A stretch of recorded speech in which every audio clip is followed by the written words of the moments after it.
Hey guys, tonight we dive into a world of frostbitten battlefields, ink-stained skin, and secrets older than most of civilization. You're standing beside a roaring Viking campfire. It's night. Snow flurries dance through the wind, clinging to fur cloaks and freshly polished axes. The scent of pine, sweat, and something like burned leather lingers in the air. Warriors crouch around you, giants in silhouette, grinding charcoal into a sticky black paste. A sharp bone needle gleams in the firelight. One of them grins at you and growls something in Old Norse. You probably won't survive this. So before you get comfortable, take a moment to like the video and subscribe, but only if you genuinely enjoy what I do here. Also, drop a comment with your location and local time. I love seeing how far this sleepy little corner of the internet reaches. Now, dim the lights, maybe turn on a fan for that soft background hum, and let's ease into tonight's journey together. You crouch beside a warrior named Halvard. He's bare-chested despite the cold, eyes narrowed with focus. Across his shoulder blade, someone is tattooing a pattern that looks like jagged lightning bolts arranged in a circle. It isn't decoration, it's not random. These are runes, ancient, symbols packed with layers of meaning. Protection, vengeance, memory. Every mark has purpose, chosen with a kind of reverence that feels almost holy. A deep drumbeat pulses from somewhere in the dark. You glance toward the tree line, half expecting a bear, or maybe Odin himself, to step out. Instead, it's another figure cloaked in gray, face obscured. A vulva, a Norse seeress. She murmurs low spells under her breath, casting bone fragments on a circle of snow. You don't know what they mean, but Halvard's tattooist adjusts the ink mid-stroke, as if the runes have just changed their mind. This isn't just body art, it's battle prep.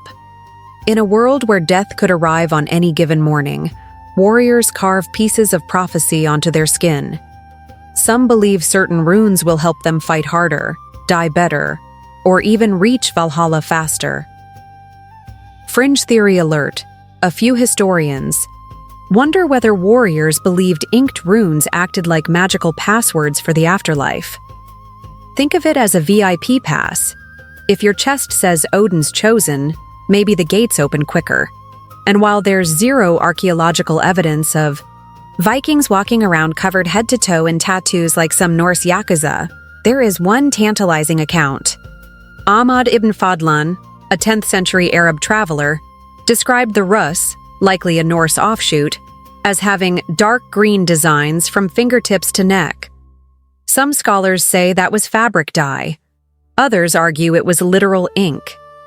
Historians still argue whether Ibn Fadlan exaggerated or whether we've just not found the right frozen Viking corpse yet. Your fingers trace one of the runes Halvard just received, Tiwaz, shaped like an upward-pointing arrow. It represents the god Tyr, symbolizing justice, sacrifice, and leadership. You feel a shiver that isn't just the cold. The rune feels alive under the skin, like it's still whispering. Meanwhile, someone else, a scrawnier lad with nervous eyes, is getting the algae's rune on his forearm. Shaped like a peace sign doing yoga, it's meant for protection. He's not a warrior. He's the camp's cook. But hey, even soup boys need magical defense in this line of work. The tools they're using aren't metal needles, not yet. It's more primal, sharpened bone or even thorn, dipped in a paste of soot, spit, and sometimes ash from a burnt offering. The ink burns as it enters, not just from the puncture but from whatever spiritual essence they've mixed in. If that makes you wince, welcome to the club. There's no numbing cream, just grit, grunts, and a couple of drinking horns full of mead. You notice that the runes are always grouped, never randomly scattered. A trio, a line, a spiral. It's not artistic choice, it's because combinations matter.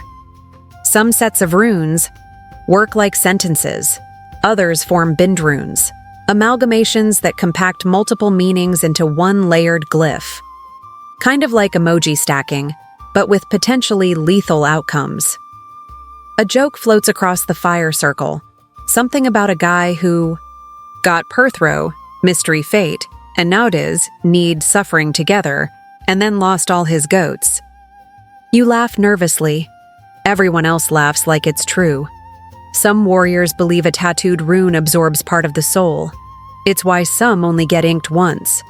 Others treat their bodies like scrolls, mapping their victories, losses, even marriages, with carefully chosen marks.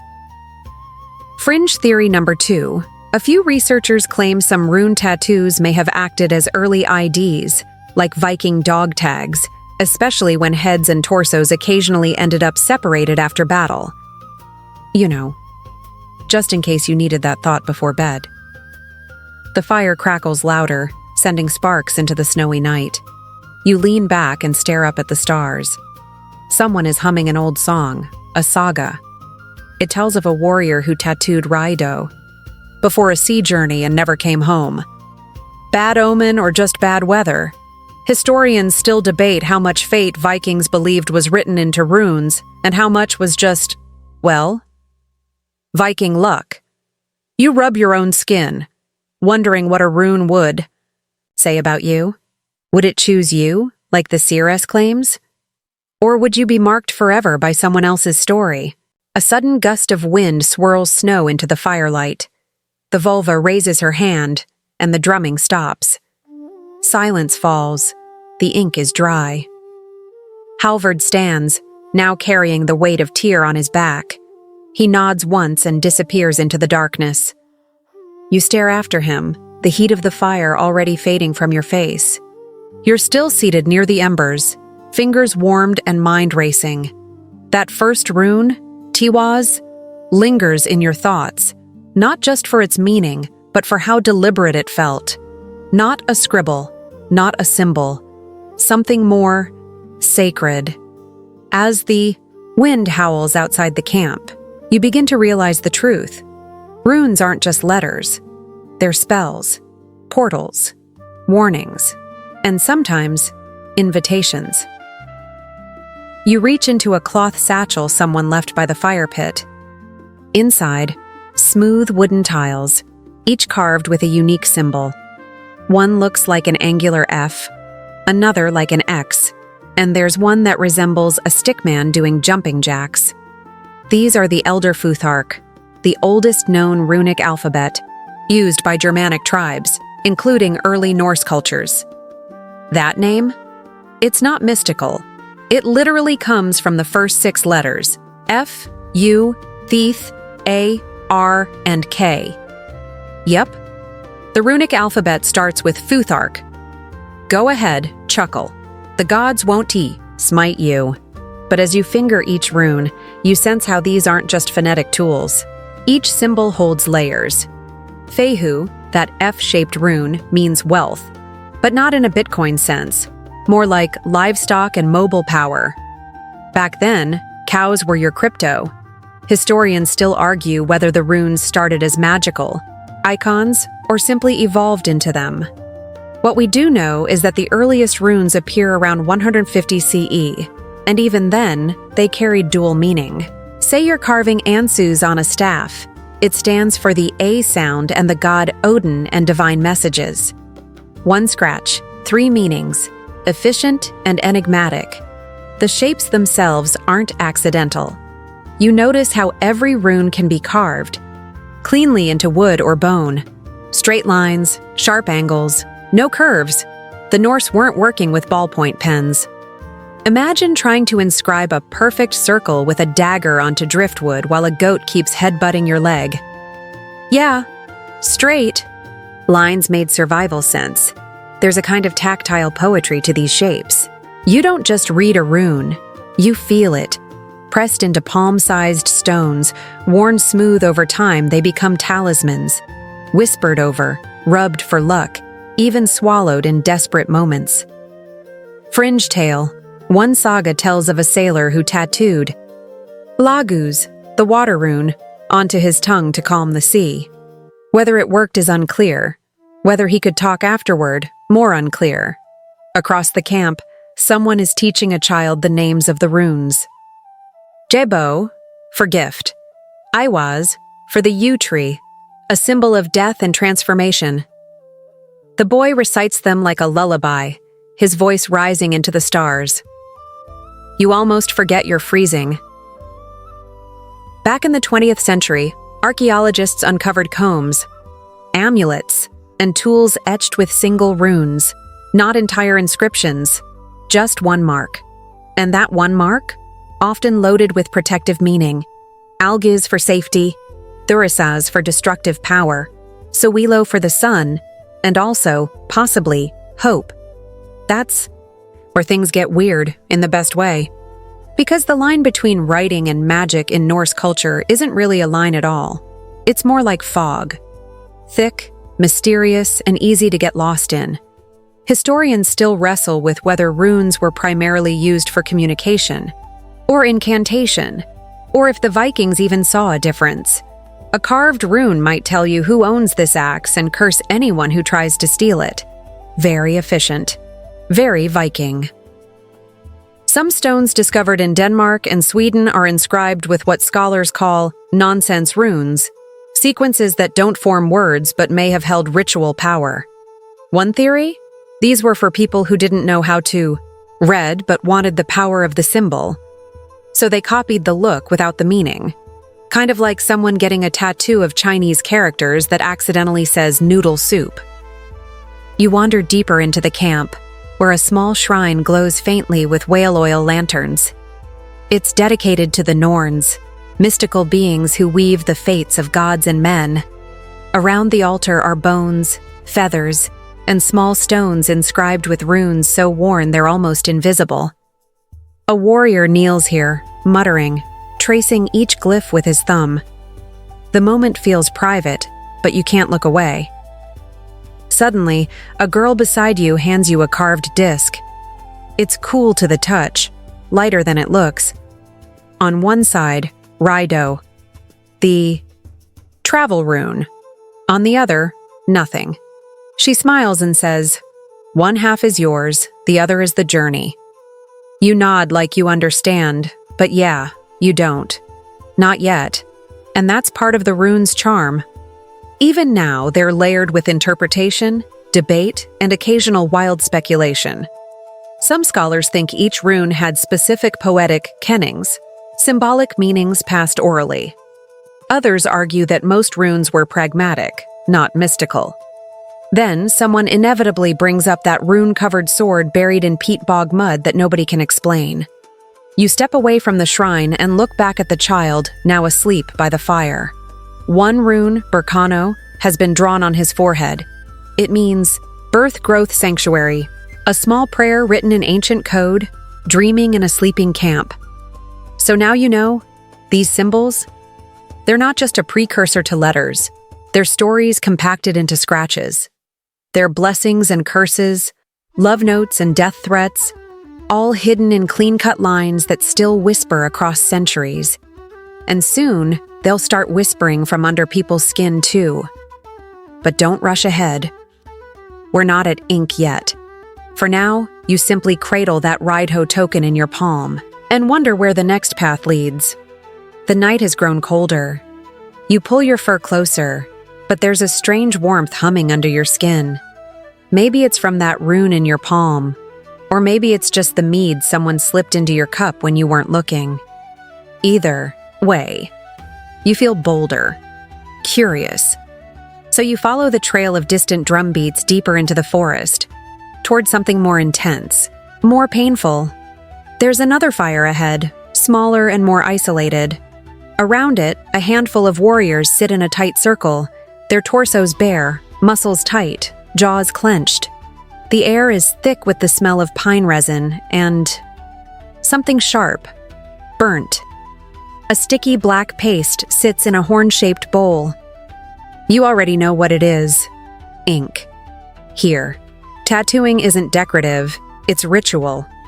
You crouch just outside the ring as a large man dips a bone needle into the ink, then begins tapping it into someone's chest. The rhythm is hypnotic. Tap, tap. Tap, tap. Each beat presses pain and meaning into the skin. You wince at first, but the man being tattooed doesn't flinch. Not once. He bites down on a leather strap, eyes staring straight at the stars. The design forming on his chest?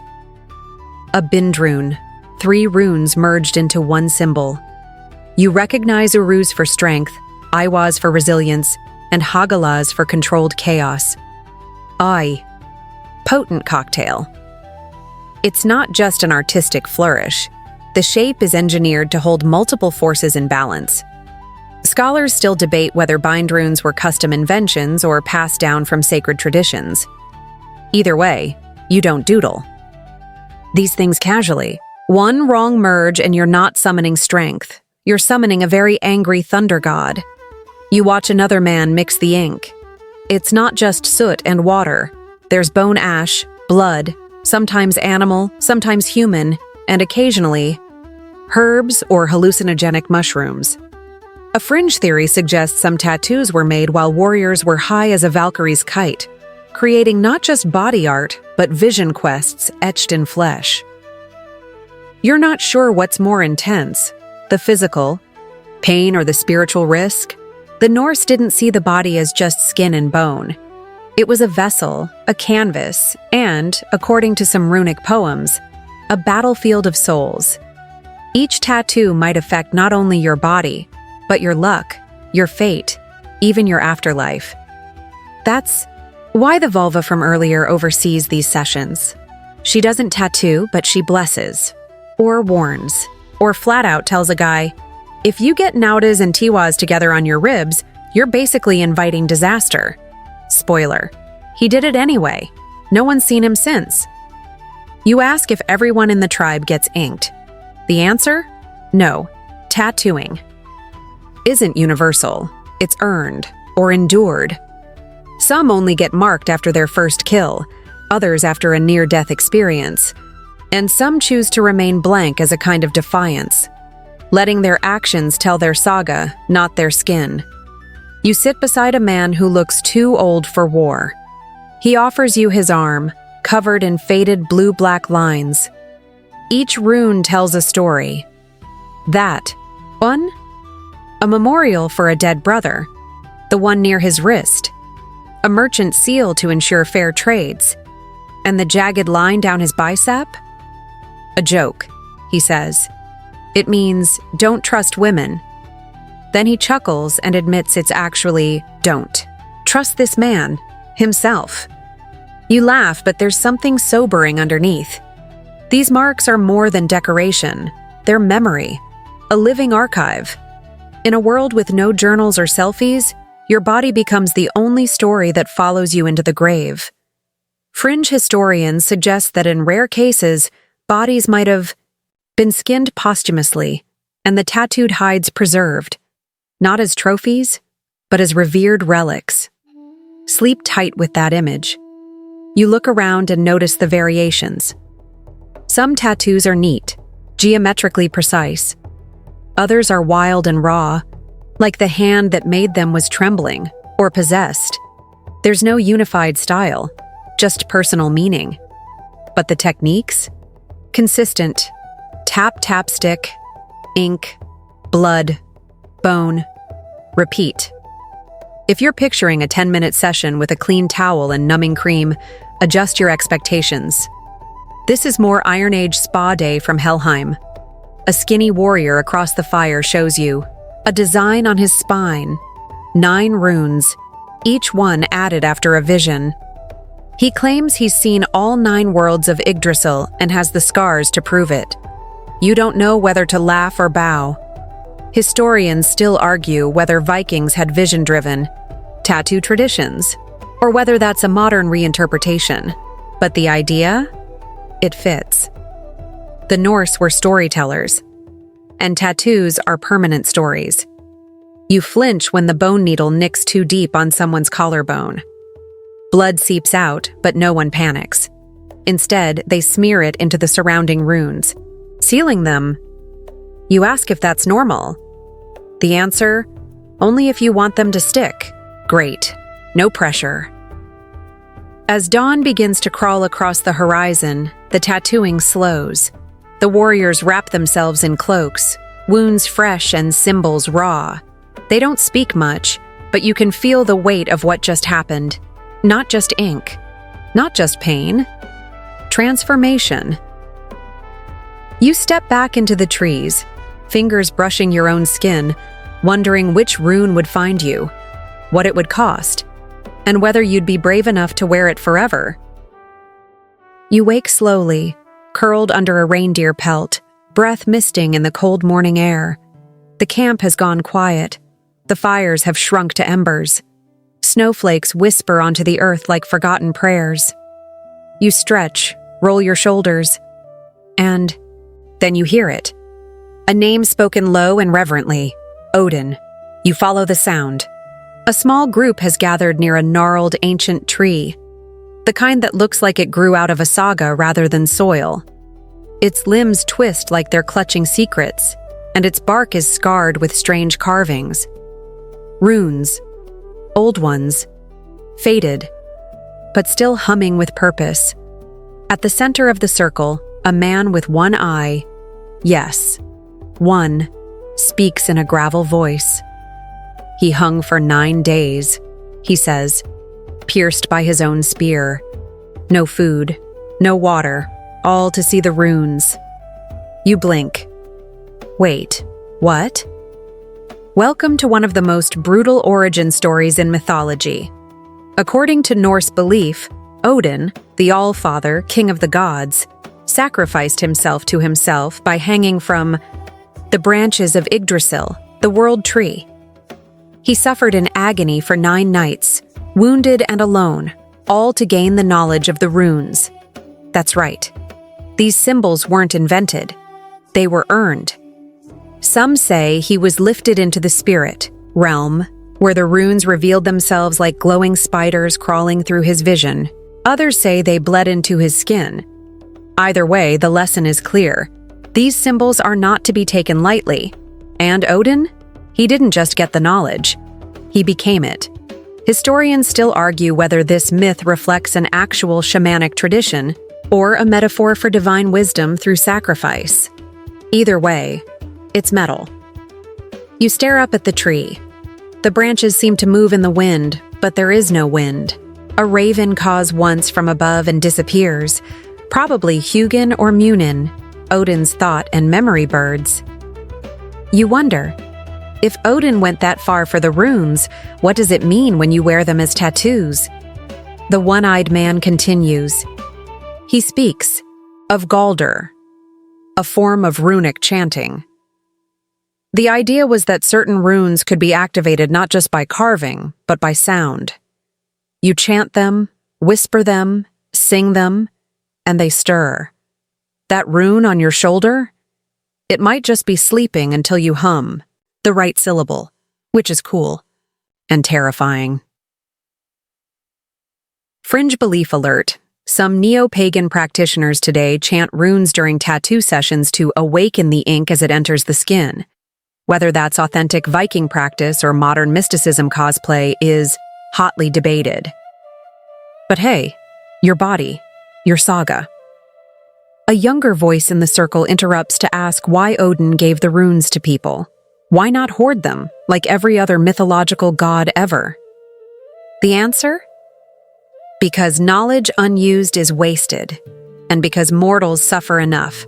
They earned it too. There's a beat of silence. Then someone points to the carvings in the bark, runic phrases so old and weathered they barely register. You squint and read one that translates roughly to, through pain, wisdom. Through wisdom, sight. The man nods. That's the price, the same pain Odin paid. You step forward and touch the bark. It's smooth in some places, jagged in others. A whisper echoes in your ear, but you can't tell if it's memory or the wind. You look at your hand, half expecting a rune to have branded itself onto your palm. Nothing yet, but something feels different. This part of Norse mythology is often glossed over in popular culture. Odin as a wise, bearded figure handing out advice, like Gandalf with a Nordic filter. But the truth is darker. Odin is obsession, sacrifice, the mad hunger for knowledge. He's not your comforting grandpa. He's the guy who gave up everything, including his eye, for answers. Some scholars argue that this obsession explains why rune magic is so often linked to danger. You don't just draw these things, you invite them in. In one of the old Eddas, Odin lists the rune spells he now knows. Among them, how to stop a spear mid-flight, how to silence a woman, yikes, and how to revive the dead. Real charming variety. Some historians think this list reveals how Vikings believed runes weren't just symbolic but functional, like spells written in sharp, minimalist font. You sit back on your heels and close your eyes. What would you sacrifice to see the runes? The way Odin did? Would you hang from the tree? Would you carve them into your flesh, chanting their names into the night? Would you tattoo urus onto your chest and challenge the next storm? The one-eyed man lowers his hood, revealing weathered skin and, yep, you guessed it, a tattoo. Just one. The rune Ansu's near his heart. It's for divine speech. Maybe that's why you feel like everything he says sinks into your bones. He finishes the tale and turns to go, but not before locking his one good eye on you and saying, "Careful what you ink." The runes remember. You're left alone by the tree, watching the sun finally crest the snowbound horizon. Runes etched in, bark. Runes inked into flesh. Runes whispered by gods, and all of them alive in some way, waiting. You wander back toward the now waking camp, but your eyes keep darting to surfaces. Wooden shields, iron blades, even bits of bone left on the ground. Runes. Everywhere. Not like graffiti, but more like signatures. Marks of identity, memory, and sometimes, warnings. You pause by a flat stone slab near a half-burnt log. Scratched into the rock is a string of symbols you've seen before. Tunder. You sound it out awkwardly. Tunder? A man next to you chuckles. It's Tunder's name.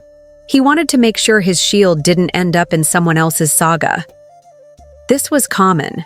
People carving runes into tools, weapons, and belongings. Not to show off, but to claim, to protect, or to enchant. That axe with Iwas etched along. The handle? Supposedly more balanced in combat. That bowl with Fehu along the rim? Keeps your stew from spoiling. Maybe. You step into a blacksmith's tent and see more runes burned into metal. On a sword's fuller, along the inside edge of a helmet, even on the butt of a drinking horn. The smith shrugs when you ask why. Why? Not? Better a charm than a curse?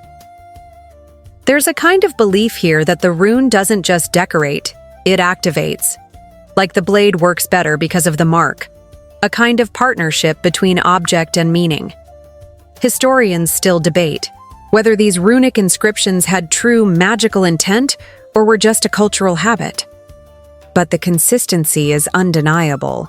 You touch a wooden comb, simple, hand-carved, but with the rune Wonjo embedded in its spine. Joy, the old woman says, as she gently combs a girl's hair. A soft charm for good dreams.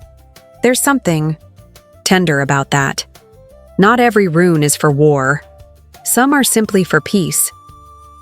You pass by a shield painted with a bright red thurisaz, the thorn. It represents chaotic power, dangerous defense, and sometimes giants. The guy holding it? About as wide as the shield itself. This keeps cowards back, he grunts. You wisely take a step back. Another man shows you his dagger. It's tiny, barely more than a letter opener, but on the blade is Kinaz, the torch. For clarity, he says, this blade is for cutting truth. A little melodramatic, but you nod respectfully. There's even a cow skull hanging from a tent post with Perthrow etched into the forehead. The rune of fate and mystery, someone explains. You don't ask if it's meant to scare off spirits or just guests. What becomes clear is this. Runes don't just go on skin. They go on everything. Like a proto-QR code, each one carries a message only those in the know can fully interpret. You might see a scratch. They see a promise. Some fringe archaeologists believe runes were even used as passcodes for sacred spaces. That certain sequences on temple walls weren't just decoration, but needed to be spoken, or touched, in the right order to activate blessings. No proof, of course. Just a lingering idea. You come to a row of graves at the edge of the village. Simple mounds, marked by stones. On each one, a short phrase in runes. Beloved father. Died under moon. Went too soon, but loud. That last one makes you smile. Even in death, humor survives. You spot one grave with no name, just a single rune, Isa, the stillness, ice. You feel a chill. Whether it meant the man's nature or how he died, or the state of his soul, no one says. The rune says enough. You begin to realize that rune placement matters. Where it's carved, what it touches.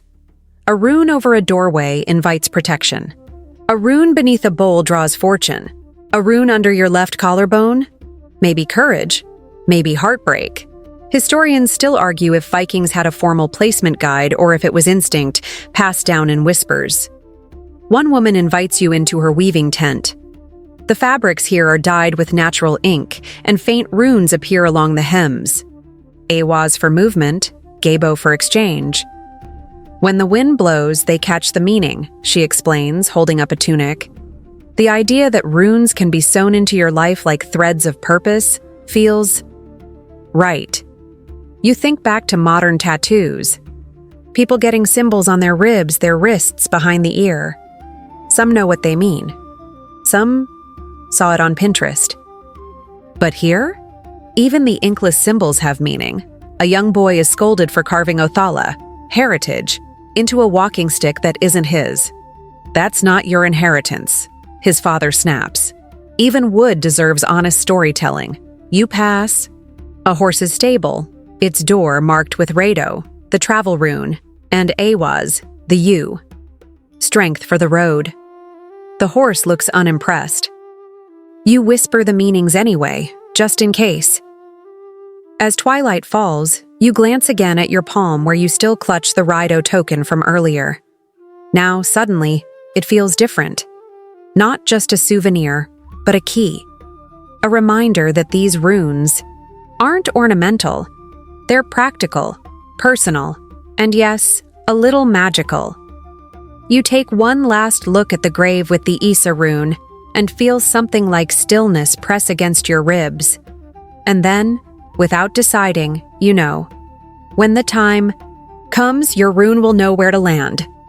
The path from the village winds along a narrow ridge, and you follow it now, boots crunching frost-covered moss. The settlement falls behind you, the carved shields and rune-etched stones vanishing into morning fog. Ahead lies a different sort of place, quieter, rougher. The kind of place where rules bend, where the ink gets wilder, and the runes go rogue. You arrive at a small outpost nestled near a river bend. Less a village, more a checkpoint.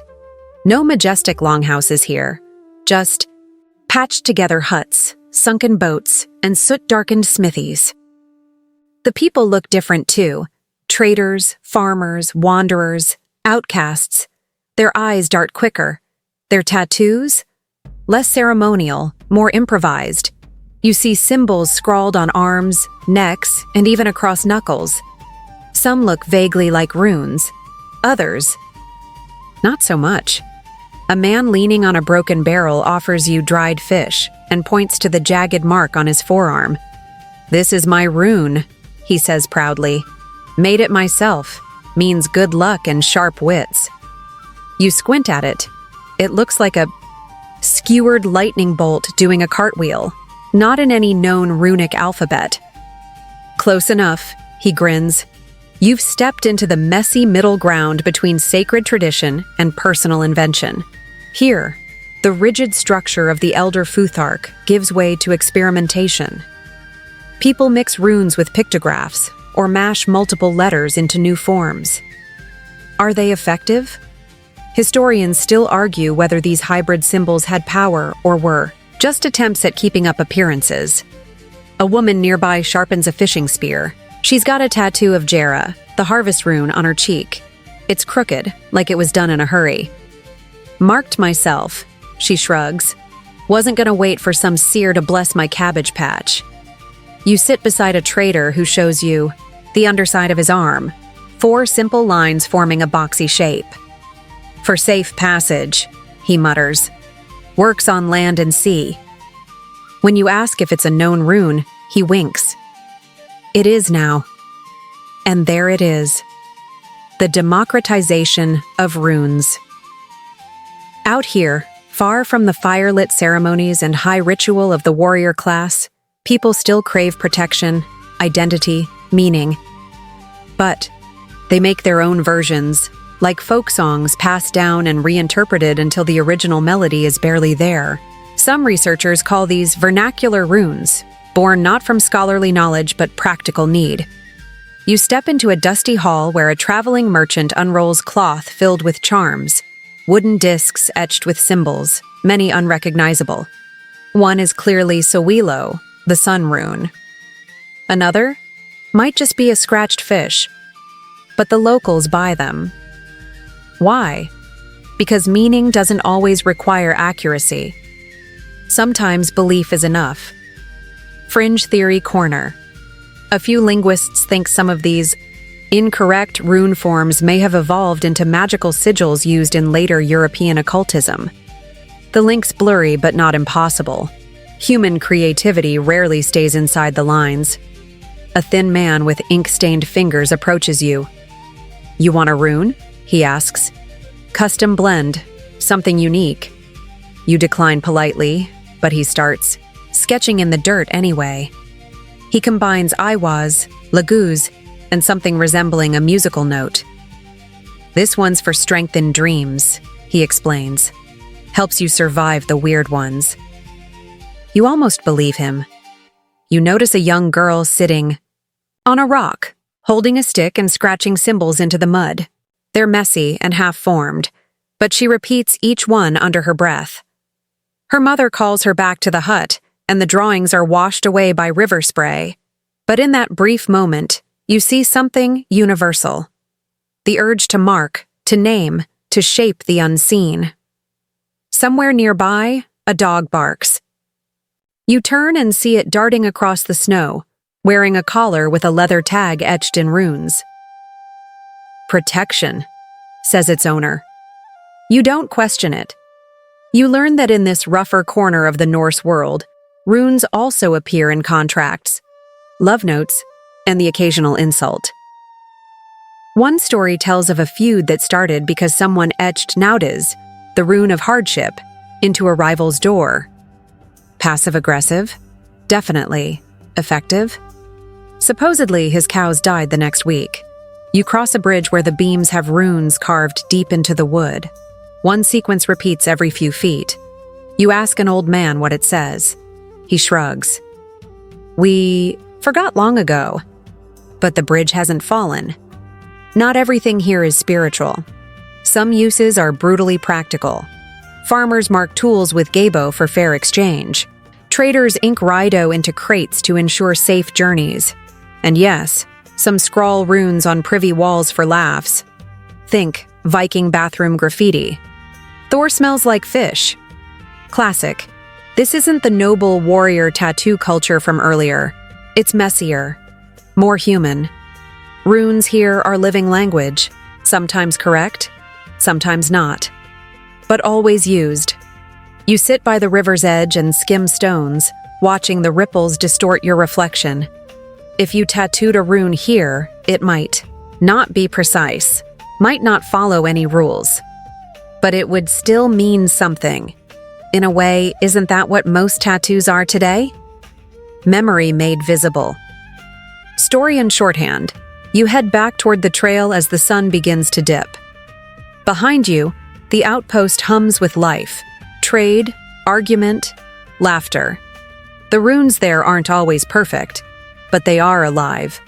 And that might be the most powerful magic of all. The next evening finds you in a clearing, further north, where the air tastes like metal and pine. You hear shouting before you see the flames, rhythmic grunts and bone-deep growls, followed by the unmistakable sound of something being smashed to splinters. You duck under a low branch and emerge into a scene that feels like the wildest Renaissance fair never sanctioned by safety laws. Berserkers. They're not a myth, not here. Half-dressed, half-crazed warriors with eyes like lightning, storms and bodies painted in streaks of dark pigment. Their skin glistens with sweat, blood, and yes, tattoos. These aren't the precise, careful runes you saw in the village. These are chaotic, jagged, pulsing. Some cover entire torsos. Others spiral down limbs in dizzying patterns that feel more primal than artistic. One man lunges past you, roaring at a tree as if it insulted his ancestors. You step quickly aside. A bystander, clearly not a berserker, leans over and murmurs. They mark themselves before each frenzy. New runes every time. Some don't even remember getting them. Welcome to the Myth Meets Madness chapter of our journey. Berserkers, elite Norse warriors, were said to enter battle in a trance-like rage, immune to pain, fear, and basic logic. They wore animal pelts, bit their shields, and fought with terrifying ferocity. And apparently, they inked runes into their skin as part of the ritual. You see one berserker sitting alone, eyes rolled back, humming to himself. His chest is marked with tiwaz, warrior justice, intertwined with hagalaz, chaos. His back bears Berkano, the rune of rebirth. An odd choice, unless you plan on dying and coming back. A fringe theory floats around among modern historians that berserkers use temporary tattoos or ritual body painting to invoke specific spirits before combat.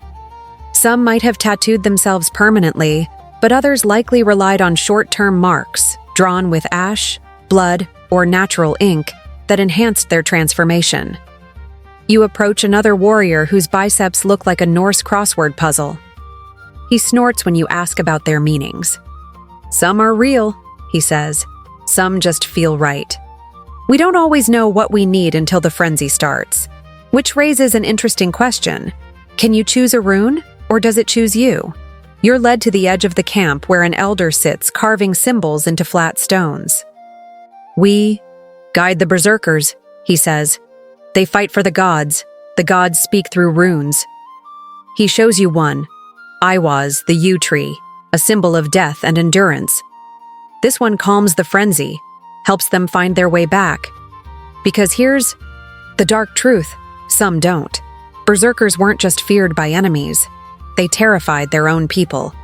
Stories tell of warriors who couldn't turn off the rage, who destroyed friend and foe alike. The rune tattoos, meant to focus the madness, to bind the chaos. Historians still argue whether these marks were actually seen as containment, spells. You catch sight of a berserker standing at the edge of the firelight, staring into nothing. His chest is unmarked, but he's holding a knife and a shallow bowl. Slowly, methodically, he begins carving a rune into his forearm, not with ink, but with the blade itself. The blood drips into the bowl, and he mixes it with charcoal. Then, he presses a finger to the wound, smearing the mixture across his chest. You swallow hard. Another fringe theory? That some rune tattoos were actually scars, cut in ritual shapes meant to permanently alter not just the body but the soul's alignment. A permanent GPS signal for the afterlife, maybe. Or just a way to prove your pain threshold was through the roof. You sit with a younger fighter, his arms freshly marked with uruz, the rune of brute strength. His hands shake, not from fear, but anticipation. He tells you it's his first frenzy. He's been training for months, tattooed by his brother, blessed by the vulva. And still, he's not sure what will happen. But I trust the runes, he says. They'll guide me through. and maybe that's the heart of it. Whether carved for chaos or clarity, these berserker runes serve as anchors, markers on a map, through madness. Because once you step into the frenzy, you don't always come back the same. Or at all. Night deepens, and the howls rise. The warriors stomp, chant, clash swords against shields. You see one man lift his arms to the moon, revealing Sowilo, the sun rune, burned into his shoulder. Light in the madness, hope in the frenzy, and then they charge into the forest, disappearing like wolves into the dark.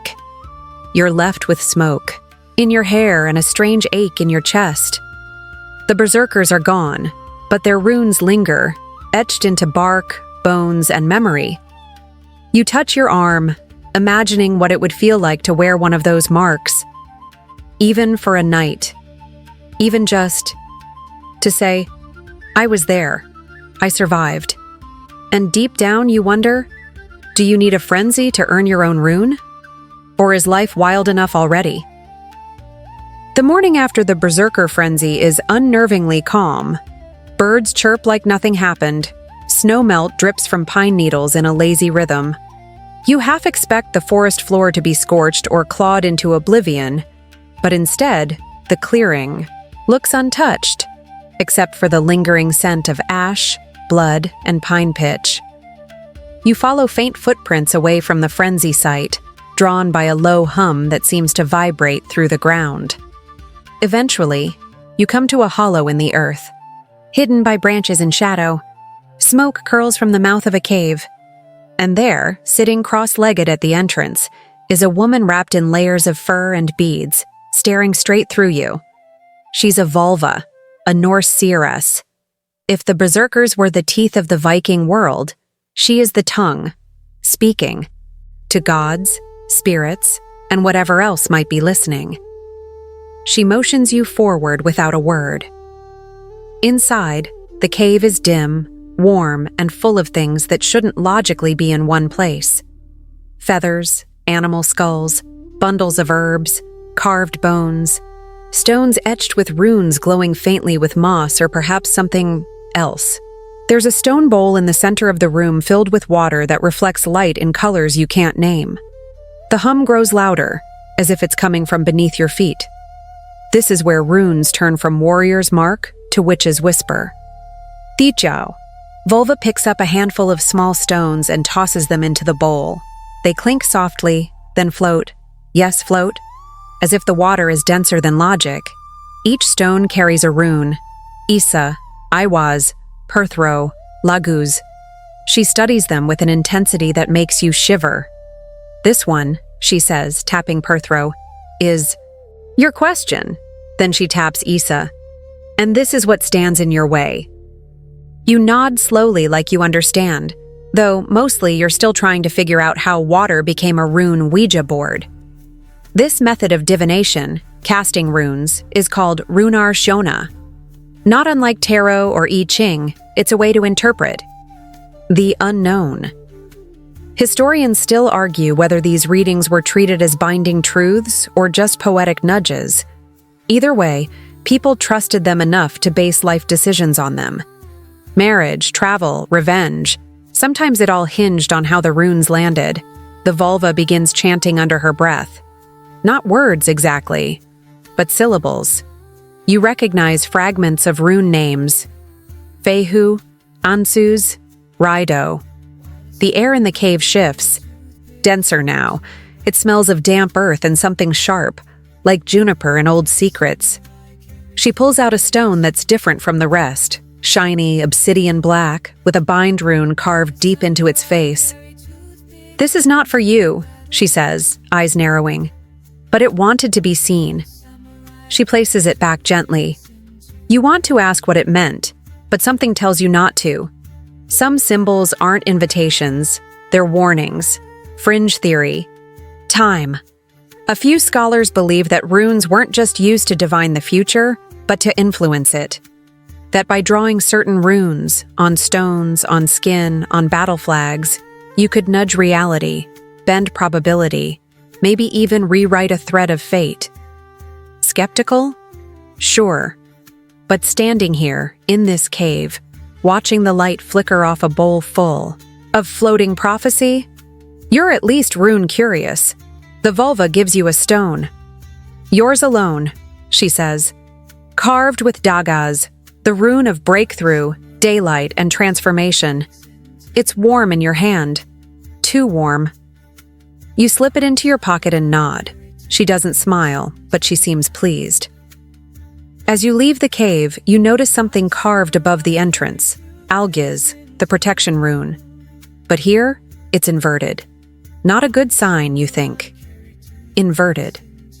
It can mean vulnerability, danger, exposure. You glance back at the vulva.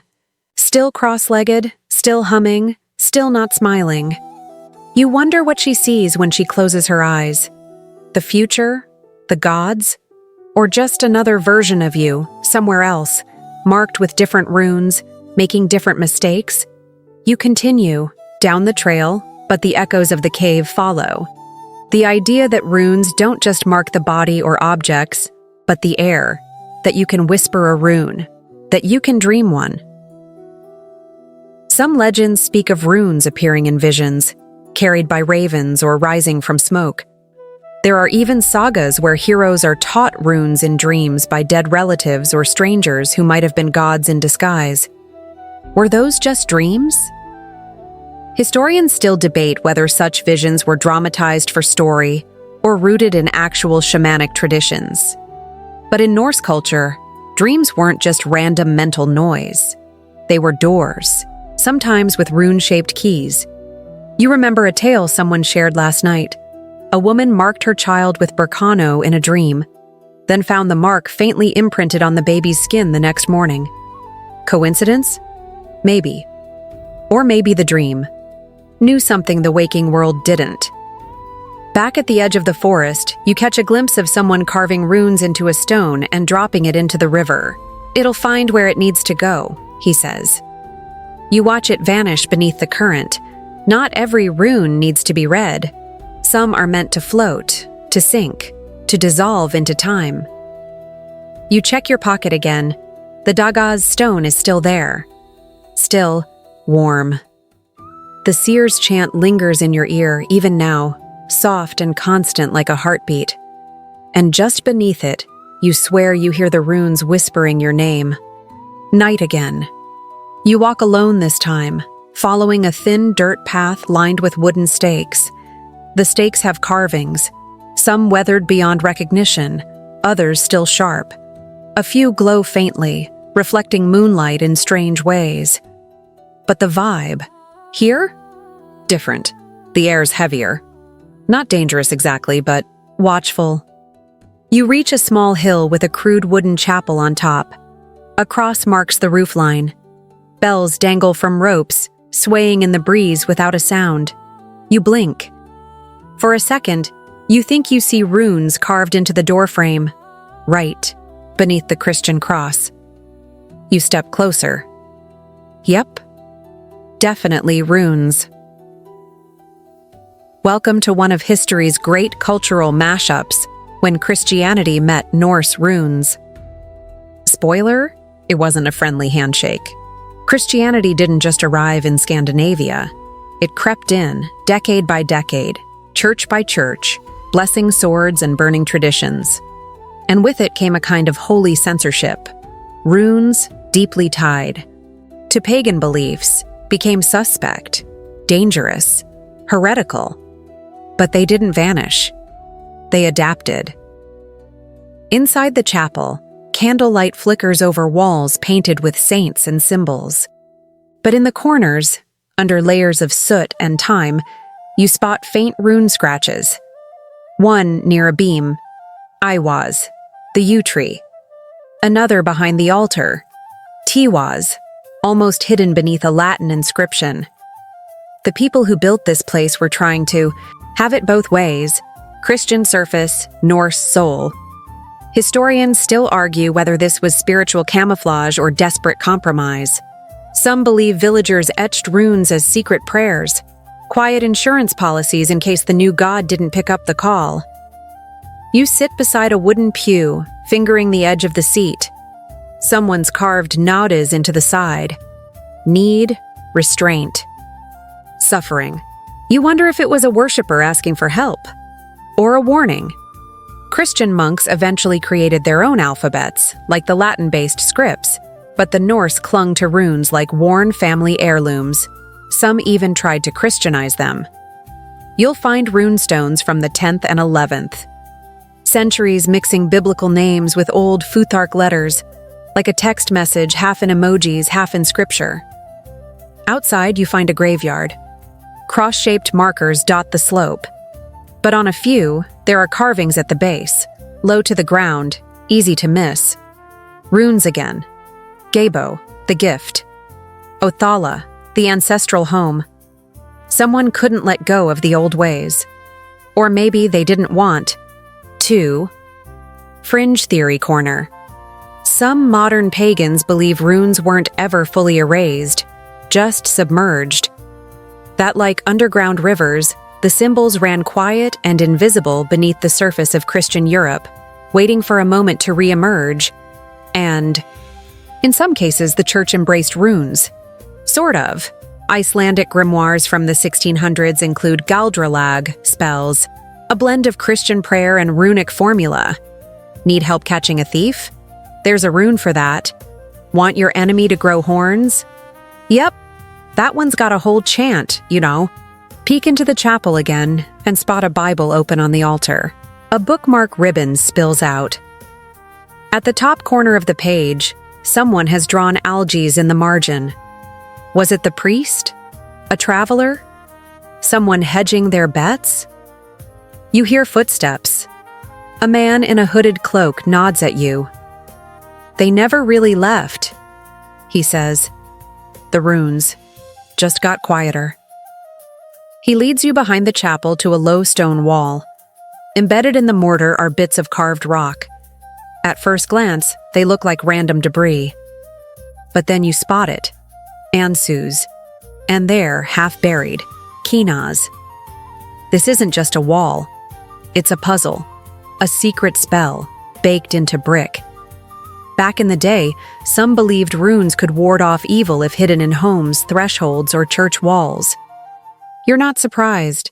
If you believed a symbol had power, wouldn't you tuck it everywhere? Like Wi-Fi passwords or secret handshakes. The man leaves without another word. You sit by the wall, thinking about everything it took to survive those cultural shifts. The silence, the secrecy, the quiet rebellion of scratching a rune into a holy place. Not to mock, but to protect. Because maybe belief isn't about choosing sides. Maybe it's about survival, about making space for the past inside the present. As you walk down the hill, the chapel's bells finally ring, softly. No wind, just a hush through the air, like someone exhaling after holding their breath too long. And in the distance, where the dark gets thicker, you swear you see a cross glowing faintly, and beneath it, a single rune. Still there, still watching.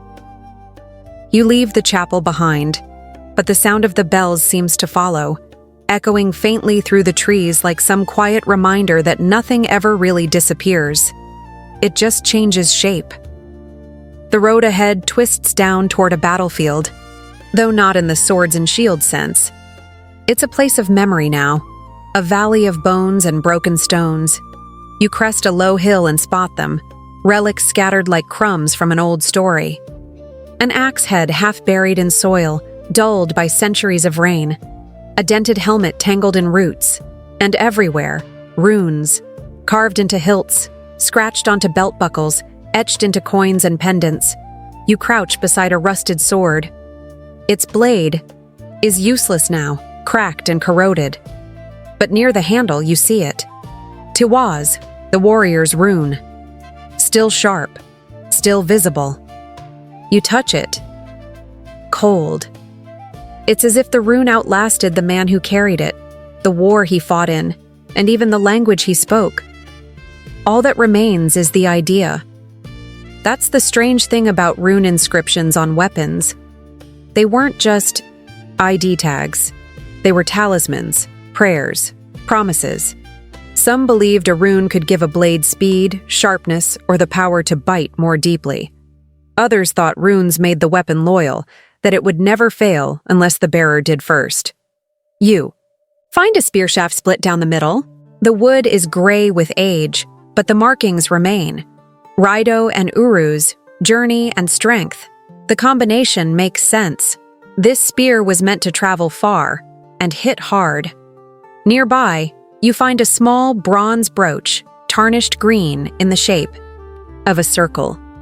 Runes curve along its edge like the lyrics of a forgotten song. You recognize Suilo, the sun, and Wunjo, joy. Probably worn by someone who wasn't a warrior. A reminder that not all rune carriers went into battle. Some stayed home. Some waited. Some believed that joy, too, needed protection.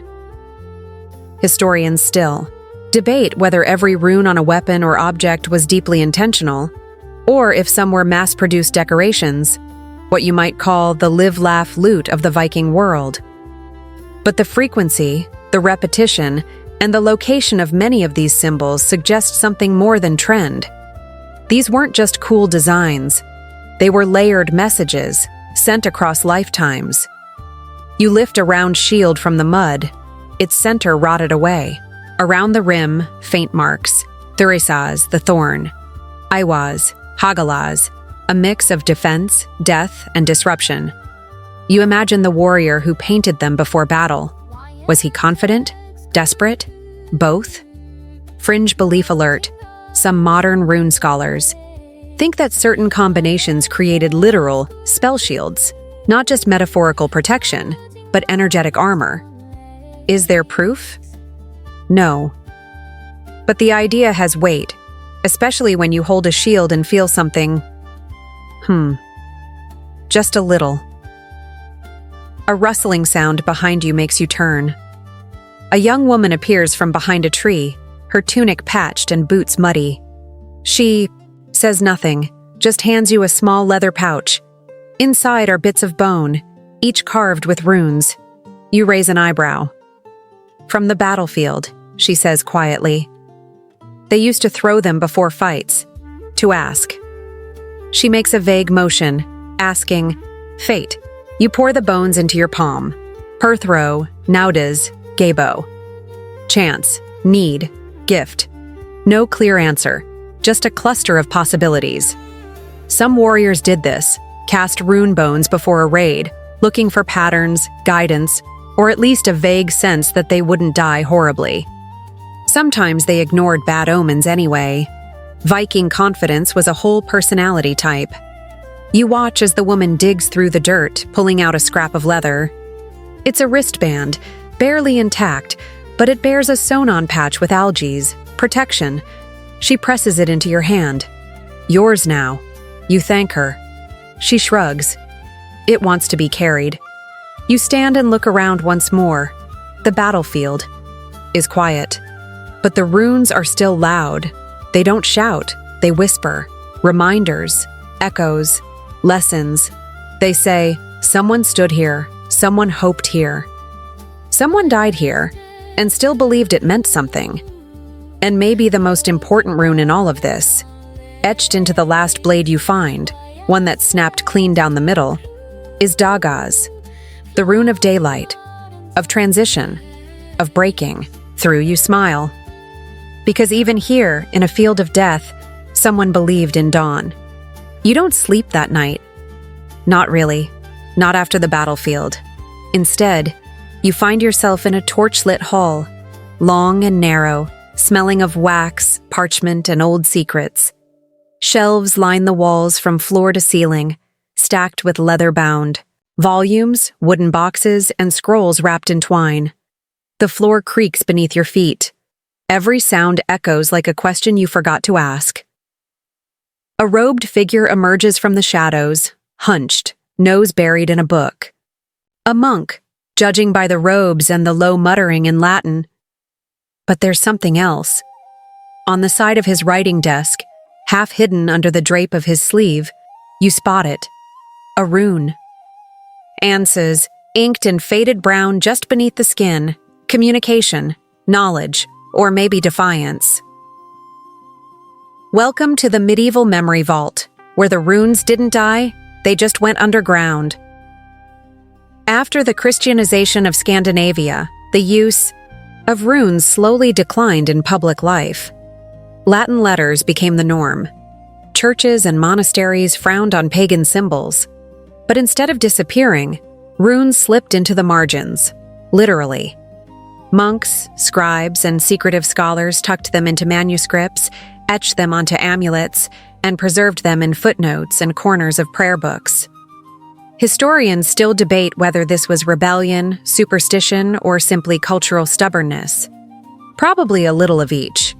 You trail your fingers along a wooden shelf. Here, between two massive Bibles, is a tiny leather codex. You open it. Inside, drawings of runes, labeled not just with names, but with their hidden virtues. Some pages include instructions. Chant this before sleep, burn this one in spring, never draw this one alone. No explanation. Just trust and tradition. Faint chant hums through the stone walls.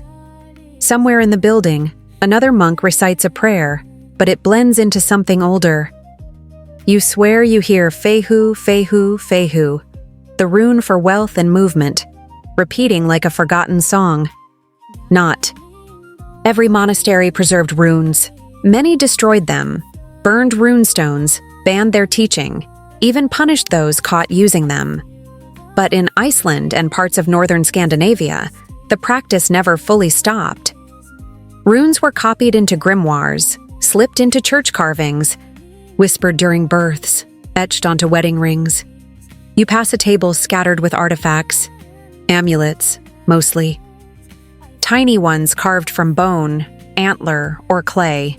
Many bear single runes, algiz, sawilo, isa. Quiet companions, passed down through generations. One monk, noticing your interest, picks up an amulet and holds it up to the light. Not all magic fades, he says. You raise an eyebrow. He smiles. Some just waits. You notice a larger object at the end of the room, a stone slab about waist-high, with runes neatly carved across its face. A translation sits beside it.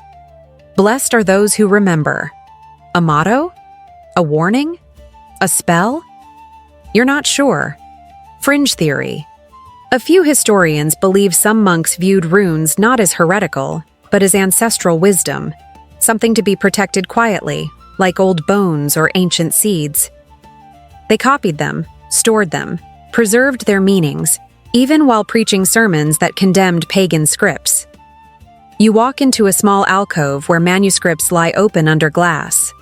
One page shows both runes and Latin letters side by side, an attempt at translation or maybe integration. Some of the rune meanings have changed slightly. Jera becomes associated with the Christian idea of divine timing, rather than the harvest. Berkano becomes a symbol of Mary, rather than fertility. Adaptation disguised as erasure. And it wasn't just monks. Folklore keepers, healers, and village scribes kept the knowledge alive too. In some regions, midwives would draw runes on doorframes to protect birthing mothers. Farmers would scratch them into plows. Sailors carved them into oars. Everyday magic quietly passed along. You glance up and see a circular stained glass window. Modern, newer than the stonework around it. At first it looks like a wheel, but then you notice each spoke ends in a rune. 12 in total, like a zodiac, a calendar, a coded map. It's beautiful and a little eerie. A bell tolls deep within the building. The monk gestures for you to follow him into a narrow hallway. On the walls, more carvings. Some recent, some ancient. Thurisaz, Lagus, Dagas. Chaos, intuition, transformation. They seem randomly placed, but you sense a pattern, a conversation across centuries. You reach a heavy door. The monk places a hand on it, closes his eyes, and whispers something. When he opens them again, he says, "They were never just letters. They were living breath." You're not sure if that's metaphor or instruction. Back outside, you breathe in cold air. The night sky is sharp with stars. You look down at your hands, half expecting ink to bloom across your skin. But no, not yet. Inside that monastery, hidden, behind Latin phrases and flickering candlelight, the runes live on. Quiet, watchful, waiting for the right eyes to see them. Maybe even yours. Because memory doesn't need monuments. Sometimes all it needs is a symbol carved small enough to fit in a margin and a whisper that says, "Remember me." You're further inland now. No coastline in sight, no cold wind off the fjord.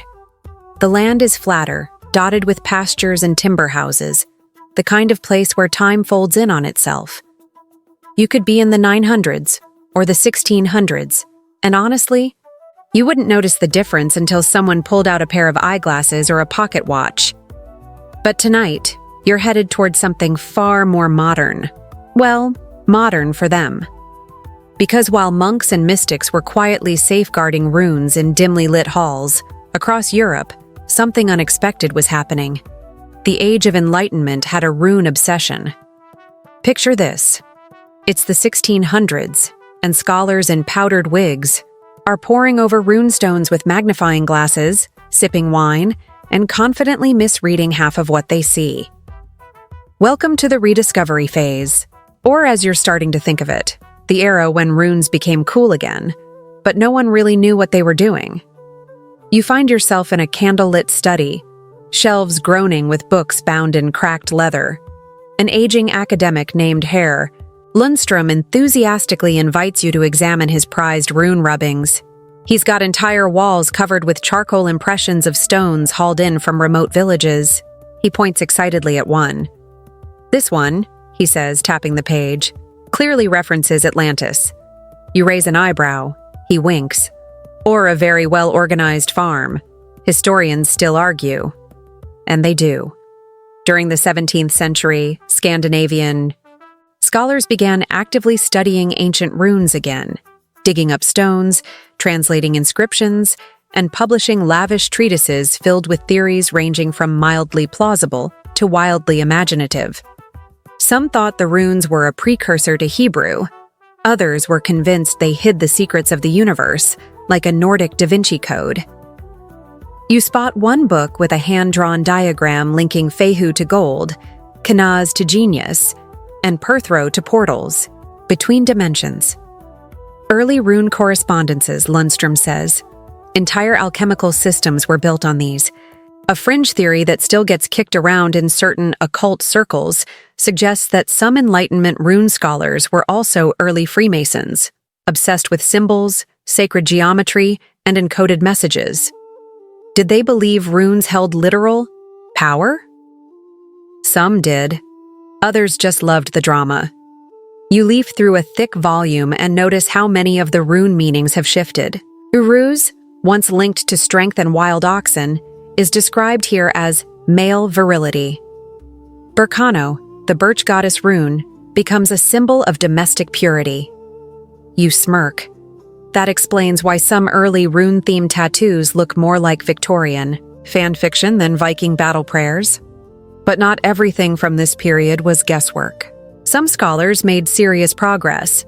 They mapped out the transition from elder to younger Futhark, identified phonetic values, and began to grasp the poetic kennings tied to each symbol. It was the beginning of modern runology, the formal academic study of runes. And while they got a lot wrong, they kept the memory alive. And that's something. You step into a dusty drawing room where a younger generation sits sipping brandy and sketching rune-inspired designs. This, it seems, is the new wave. Poets, painters, and philosophers who have inherited their elders' obsessions and turned them into art. One woman shows you a woodcut print of a stormy sea with a runic border. The waves crash beneath a sky etched with Laguz and Sawilo. "I call it the soul's journey," she says. "The runes guide the vessel, or wreck it." She smiles. "Depends on the wind." A man nearby is writing a dramatic epic in rhyming couplets, each stanza based on a rune. His ride-ho stanza? A wandering knight lost in metaphor. His Hagalaz one? Surprisingly good weather report. You realize this is the moment when runes begin. Their metamorphosis from sacred symbols into aesthetic ones. They're no longer just magical tools. They're themes, characters. Mood boards before mood boards existed. And even as the academic class tries to decode their ancient meanings, the artistic class gives them new ones. For some, Tiwaz is about cosmic justice. For others, it's the unspoken ache of longing for meaning in a chaotic world. In short, this era invents the idea of the rune tattoo as personal poetry. You walk outside to find the evening has deepened. A few of the poets sit around a fire, drawing symbols into the dirt. You watch one man carefully sketch Isa, then whisper, stillness, acceptance, the place between. Another draws Degas and says nothing, just watches it dissolve under a gust of wind. It's beautiful, and a little ridiculous and weirdly moving, because for the first time since Odin's sacrifice, you're watching people treat runes not as sacred tools or forbidden relics, but as language, a living one, a bridge between what was and what could be. You sit beside the fire and ask, would you tattoo a rune on your skin? The artist closest to you nods. Of course, but not because I think it'll protect me. You wait. She smiles. Because it reminds me that I need protecting. And that might be the most enlightenment thing anyone said all night. You lie back in the grass, tracing imaginary symbols in the stars. For centuries, people etched runes into stone, skin, and scrolls to ask questions, ward off fear, or simply declare I was here, and now. They're being reborn in books and paintings. They're entering salons and symphonies, and soon, very soon, they'll find their way to ink guns and forearms. But that's still ahead. For now, you close your eyes, listening to the fire crackle, the brandy glasses clink, and somewhere, softly, the wind whisper the shape of Sowilo. You're back in the city now, or at least something that resembles one. Cobblestone streets, horse hooves echoing in alleyways, posters slapped crookedly on lampposts. It's the late 19th century, and everything smells like coal smoke, damp, wool, and unspoken melancholy. Industrialization hums in the distance, but inside this dimly lit attic studio, the air is thick with sandalwood, candle wax, and complicated emotions. This is the Romantic era. And the runes? Oh, they're having a moment. You sit on a sagging velvet chair across from a man in a cravat who hasn't smiled in 15 years. He's a poet, obviously. Probably named something like Thaddeus or Lysander. He gestures dramatically to the runic designs pinned all over the walls, ink sketches of ravens flying over Ansus, lovers holding hands beneath Gabo, ships sailing under Rideau skies. The runes, he sighs, are not letters. They are longing. They are memory. They are the ache of the soul rendered in line and silence. You try to nod without smirking. This is the age when Vikings become fashionable. Not as blood-soaked raiders, but as brooding, misunderstood proto-hipsters with windswept hair and complex feelings. Scholars, artists, and upper-crust eccentrics romanticize the North like it's an ancestral Netflix drama. And runes? They become the shorthand for something ancient and unbroken, a cipher for all the feelings that couldn't quite be said in French. You leaf through a hand-illustrated chapbook of Norse poetry. Next to each stanza is a single rune. Sometimes it relates directly, sometimes it doesn't. But every rune means something to the writer, even if no one else can tell what. That's the aesthetic. Beautiful ambiguity. Romantic artists begin using runes in paintings, etchings, even theater sets. A fringe theory claims that Wagner, yes, that Wagner, embedded runic symbolism into the stage design of his ring cycle operas. Was it accurate? Not remotely. Was it dramatic? In extreme excess. And really, that was the point. One painter shows you a watercolor of a dying swan with Iwas faintly hidden in the shadows. Yew trees, she explains, symbol of death and transformation. You nod, though you're mostly stuck on the idea that someone just made runes emotional support waterfowl. Outside the art circles, tattoos are gaining traction again, though not yet mainstream. In ports and prisons, among soldiers and sailors, the practice of marking skin is returning. Runes begin to reappear, mixed with anchors and compass roses, the occasional broken heart. You meet a former Navy man who rolls up his sleeve to show you a faded tiwaz. Justice, he says. And strength. At least that's what the bloke in Oslo told me. You ask if he still believes in it. He shrugs. I believe it's on me. That counts for something. Some of these early rune tattoos are haphazard, done by hand, with homemade ink and questionable hygiene. But others are more deliberate. You see one on a librarian's wrist, Isa, the ice rune. Stillness, she says softly, in a loud world. By the late 1800s, some circles start to view runes not just as relics or symbols of soul pain, but as tools of personal identity, not unlike the poets and philosophers from earlier, but now, closer to skin, closer to permanence. You walk through an exhibition hall where rune-etched jewelry is on display. A necklace bearing wonjo, joy, is described as a charm against sorrow. A belt buckle carries thurisaz, described simply as resistance. These aren't scholarly translations. They're emotional ones. Historians still argue whether this era's use of runes reflects a genuine attempt to understand the ancient meanings or just aesthetic appropriation. Probably both. But the emotional investment is real. People want the runes to mean something, to say something that modern words can't. And that need? It drives them under the skin. You step into a barber shop where the wall art includes stylized runes with names underneath. Not Norse names, Edward, Clara, George. You ask, and the barber nods. Clients get their initials translated into runes, makes it feel older, like a secret only they know. Is it accurate? Not remotely. Is it resonant? Absolutely. That's the thing about this period.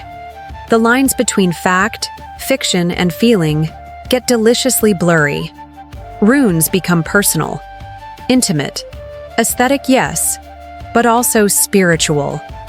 Not in the Old Norse sense of invoking Odin, but in the late-night wine-drunk sense of, I need this symbol to anchor me through whatever emotional thunderstorm I'm currently navigating.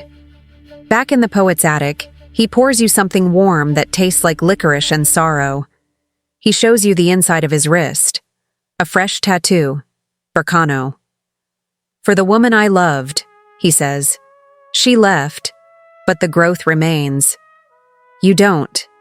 Ask if it worked. You just nod. Because here, the rune is not a charm or a ward or a spell.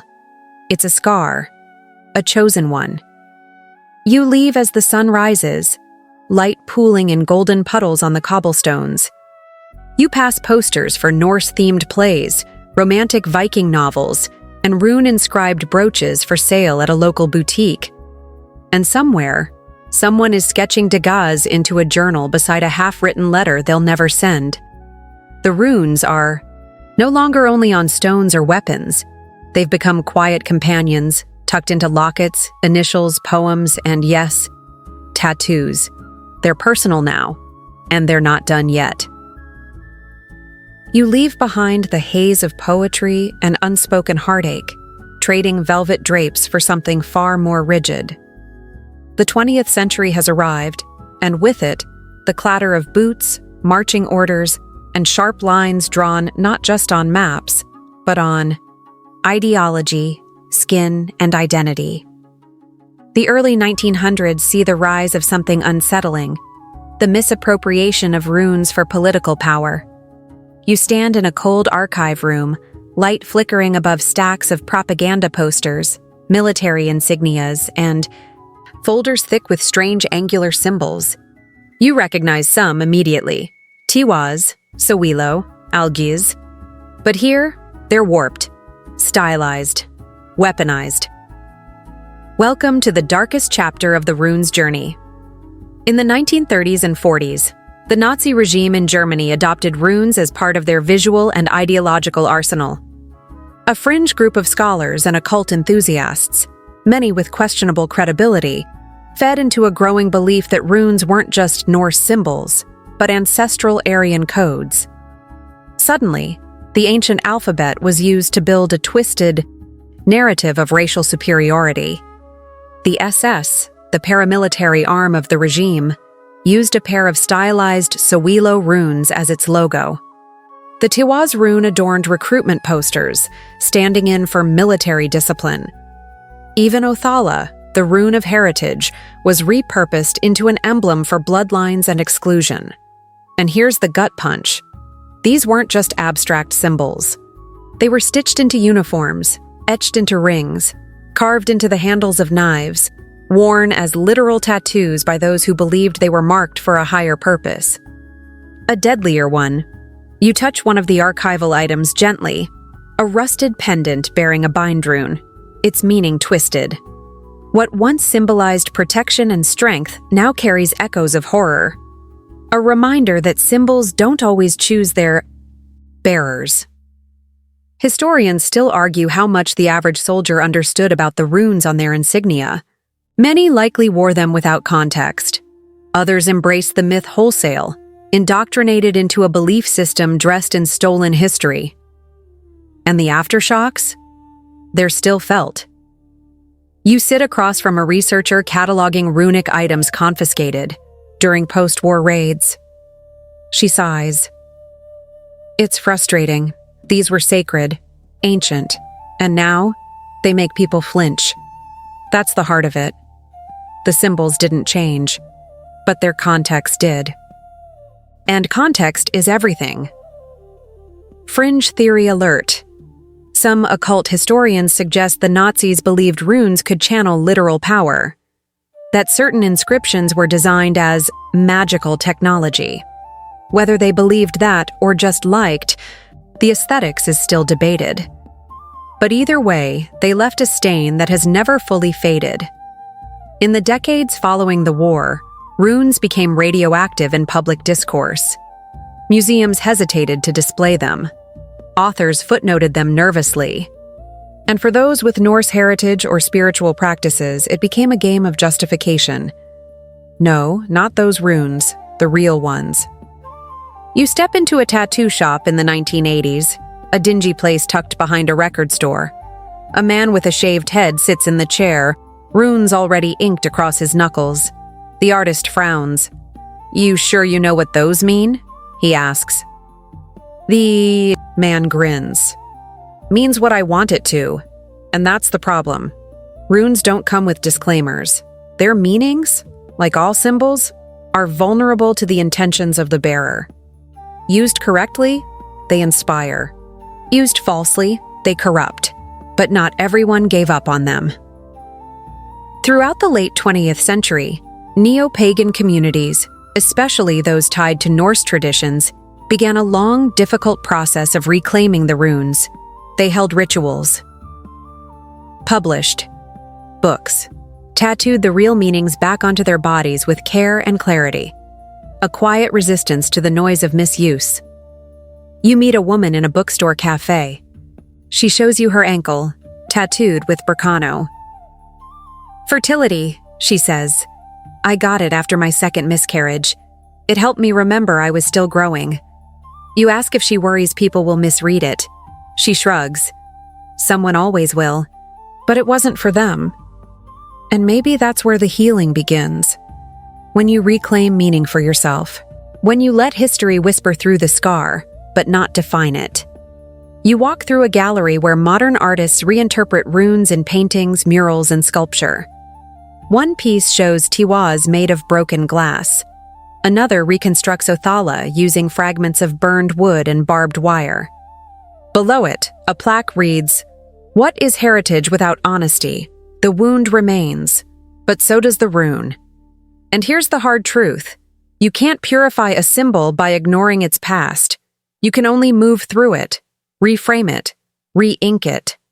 So the next time you see a rune, remember that it might be a prayer, or a scar, or both, but whatever it is, it's still alive. It's the 1990s now, and everything's buzzing, literally.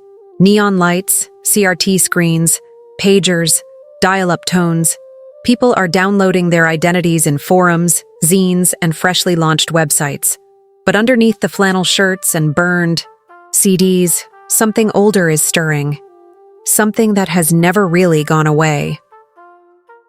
You step into a candlelit yurt at the edge of a forested retreat center. The air smells of sage, leather, and vegan stew. Drum beats pulse softly beneath the chatter. Someone's burning incense that may or may not be legal. And in the center of the circle sits a young man in a linen tunic with a fresh tattoo of algae on his chest. Welcome to modern paganism and the rebirth of the runes. Here, people aren't just studying runes, they're living them, wearing them, chanting them. You're introduced to Freya, not the goddess, well, not officially, but a kindergarten teacher from Portland who reads runes at festivals and farmers markets. She shows you her tattoo, a bind rune of Burkano, Gabo, and Lagos. Growth, partnership, intuition. It's for the life I want, she says, not the one I came from. This is the era when Norse spirituality, asatru, heathenry, and other modern reconstructions begins to grow roots again. Fueled by historical curiosity, spiritual seeking, and a touch of rebellion, more people start reclaiming the symbols that were once nearly buried by history and misused by history's worst actors. You sit beside a man named Eirik, who was raised Lutheran but now calls himself a Norse pagan. He rolls up his sleeve to show you his forearm, tattooed with urus and tiwas. For inner strength and moral clarity, he says, it's not just who I am, it's who I want to be. You. Ask him what the runes mean to him personally. Their memory, he replies, but also intention. They keep me pointed north. You watch as a group gathers to perform a blot, a ritual offering to the gods. No animals are harmed, don't worry. Just mead, music, and murmured prayers. Each person steps forward with an item marked in runes. A pendant, a slip of paper, a stone. They drop them into a bowl and whisper something under their breath. You don't hear it, but you don't need to. The symbols speak. Historians still argue how authentic modern Norse paganism is. How much is true reconstruction versus New Age invention? But you know what? For the people gathered here, it's not about academic purity. It's about connection, identity, healing. And runes are at the heart of that. One woman has Sowilo tattooed behind her ear. It's the solar rune, she says. I got it after coming out. The light I needed. Another guy has a bind rune on his chest. It's protection, he says. After the attack, I needed a reminder that I survived. That's what makes this era of rune tattoos so unique. They're not just tributes to Viking ancestors or edgy ink choices from a mythology deep dive. They're expressions of personal myth. Your own saga, carved in skin. You attend a rune workshop in a converted barn. The instructor passes around clay tablets with different runes, asking participants to feel each one. Close your eyes, she says. Let the symbol tell you where it belongs. There's no chanting, no mystical fog, just a quiet intimacy, a willingness to listen, to carry. Fringe belief alert. Some practitioners believe that when you tattoo a rune, you invite its spirit into your life, like a long-term house guest with very specific vibes. Others say it's more about intention. Why you wear it shapes what it means. There's no scientific consensus, obviously. But the practice? It's growing. Online, rune communities are thriving. Early message boards host deep discussions about pronunciation, symbolism, and the ethics of spiritual tattoos. One user posts their new ink, dagas, on their spine. For transition, they write, because my old life ended when my child was born. Not long after, another posts Iwas on their ribcage. For grief, they say. No explanation needed. You realize that, like always, the runes are shape-shifting again. From tools of prophecy to marks of power, to journals etched on flesh, and, while the old gods are still invoked, the meaning of each symbol continues to evolve. Algaes may once have been for protection in battle, but now? It's protection in trauma recovery, in spiritual boundaries. In mental health, you meet a tattoo artist in Oslo who specializes in rune work. He shows you sketches, consults with clients for hours, helps them choose the right placement, the right balance. It's sacred, he says. We don't just slap tiwas on your bicep because it looks cool. Unless, of course, that's exactly what you want. Then he'll make it beautiful. Because this era, unlike any before, is about choice. You're not born into rune traditions. You walk toward them, and when you do, they greet you. Quietly, respectfully. Sometimes with a raised eyebrow, but always open. Back at the retreat, the fire crackles low. Someone passes you a piece of birch bark with lagus etched into it. Take it, they say, for the journey. You hold it to your heart and realize something deep. This isn't just a symbol. It's an anchor, a wish, a map, and the skin? It's just one more place to carry it. Your boots crunch over frost-hardened gravel as you step through an iron gate. The cold here is sharper, not the romantic mountain air of your last retreat, but the sterile chill of concrete, metal, and layered silence. You're in a prison yard. In this place, the runes live again, but differently. Starkly. Branded into arms and necks, inked in crude lines by makeshift needles, scrawled into notebooks that will never see the light of day. Here, every mark means something. You sit across from a man whose knuckles spell out tiwas and algas. Warrior. Protection, he says simply. For the court, for the block, for my family. You ask when he got them. He shrugs. My 3rd year. I earned it. Welcome to the prison rune paradox. A complicated, uncomfortable chapter in this story. Because inside these walls, runes are both shields and threats. Sometimes they carry pride, sometimes power, and sometimes hate. Historians, sociologists, and tattoo ethnographers, yes, that's a real thing, have studied the rise of runes in modern gang and prison culture. The findings are muddy. Some inmates get runes to reflect their heritage, others as spiritual emblems. And some, they use them as coded language for affiliation, loyalty, even supremacy. You walk past a cell wall covered in pencil sketches. There's Othala, heritage, Sawilo, the sun. You notice that the angles have been exaggerated, the style sharpened, not always because of belief, but because of signal. In certain white supremacist groups, rune tattoos are used as identifiers. Tiwas might mean you're a soldier. Algas, protection for your brothers. Iwas, commitment to the cause. A corrupted echo of ancient meanings, retooled for modern extremism. And yes, this appropriation deeply complicates things. You meet a man named Eric, quietly reading a worn copy of the Havamal in his bunk. He has Rido tattooed over his heart. It's not for anyone but me, he says. Got it before I ever stepped in here, before I knew what people might think it meant.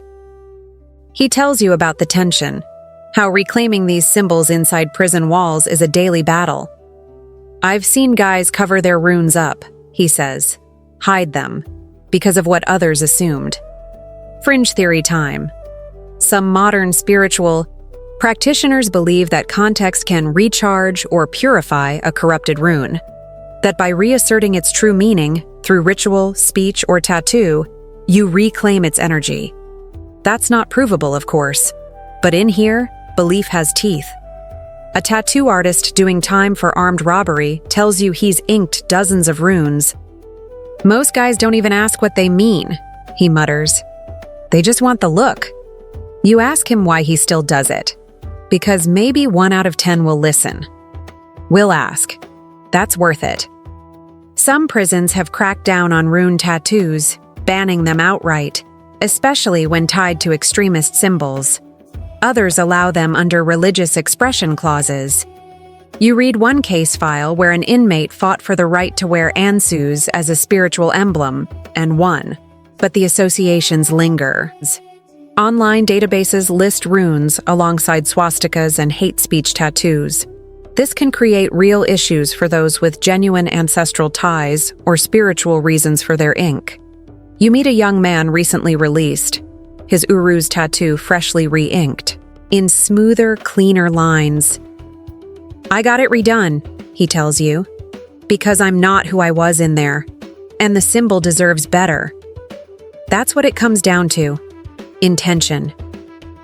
Runes have always reflected the person who wears them, but the danger lies in how easily they can be misread or rewritten. You find a tiny library corner in the facility, on a shelf, a rune workbook, well-thumbed and full of underlines. Tucked inside is a folded paper with a rough sketch of a binh rune. Isa, Dagaz, Burkano, stillness, breakthrough, growth. Someone's roadmap out of the dark. It reminds you that even here, in the bleakest places, people are still reaching for meaning, still carving a path through the walls. You leave the yard, boots scraping concrete. Your breath fogs the air. Someone behind you calls out, "Hey, you got any?" You pause. "Runes?" He nods. "Yeah, what's yours?" You hesitate, then smile. "Not sure yet, still listening." He nods back, respectful, because in this place, the difference between claiming and clinging to a symbol can mean everything. And the runes? They're still watching, still waiting for you to choose them with "Kare." The prison gates close behind you with a low metallic groan, but the echo of runes in that space, scratched, whispered, worn like armor, follows you into the bright, noisy present. It's not ancient Scandinavia anymore, or even wartime Europe. This is now a world of scrolling thumbs, ring lights, and algorithmic attention spans. And the runes? They've gone viral. You walk into a modern tattoo studio, clean white walls, hum of machines, a stack of design books on one counter, a tray of oat milk lattes on the other. A playlist hums with ambient techno and Icelandic vocals. The artist wears a black apron and a pair of Doc Martens. She's halfway through inking a perfectly aligned gibo on a travel influencer's shoulder blade. Welcome to the aesthetic rune revival. Here, the ancient meets the algorithm. Runes have made a comeback, again, but this time on Instagram, TikTok, Pinterest, and in curated posts hashtagged your Nordic vibes and Njarar sacred ink. The meaning? Sometimes profound, sometimes decorative. You scroll through a popular tattoo artist's page. Gorgeous photos of rune-based designs on wrists, spines, ribs, even behind the ears. Most are accompanied by moody captions. Burkano. For my new chapter. Dagaz Dupar transformation energy. Needed a little tiwaz in my life, lol. You ask the artist how many clients actually know what the runes mean. She shrugs. About half. The rest just love the look. That's the paradox of the modern era. Runes have never been more visible, but they've rarely been less understood. They're on yoga mats, meditation apps, high-end jewelry, and fast fashion hoodies. Some are real. Some are stylized beyond recognition, and some completely made up. You watch someone consult a crystal shop clerk about binh runes. She's holding a design that looks like it might summon a Norse demon and double as a Wi-Fi signal. The clerk nods sagely. This one's for aligning your astral DNA. You look away before your eye starts twitching. Historians and rune experts have started pushing back gently, releasing blogs, books, even TikToks of their own. One popular runologist has built a following debunking viral rune myths. Her most viewed post? Stop tattooing Othala unless you really know what it means. There's something surreal about watching 1,500-year-old symbols trend alongside latte art and dancing cats. But to be fair, this is just another phase in their journey, and it's not all shallow. You meet a non-binary barista with Perthrow tattooed on their finger. It's the rune of fate and mystery, they say. It reminds me to stay open to the unexpected, to let the dice roll.